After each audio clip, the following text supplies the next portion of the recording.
अगर आप traditional deposit से डेट म्यूचुअल फंड्स तक सफ़र करने का इरादा बना रहे थे तो शायद फैसले की घड़ी आ ही गई है।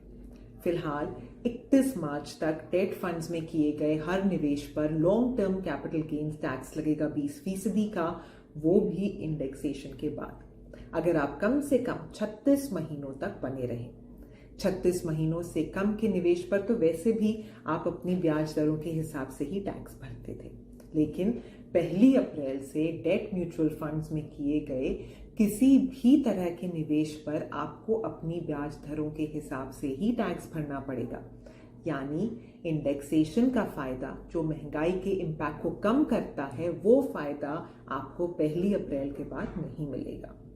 तो जो निवेशक पहली बार म्यूचुअल फंड में निवेश कर रहे हैं और जो कम से कम 3 साल या 36 महीनों तक इस निवेश में बने रह सकते हैं, वो निवेश कर सकते हैं SBI fixed maturity plan series 81 में, जिसकी अवधि होगी 1157 दिन या लगभग आप कह सकते हैं 3.25 साल।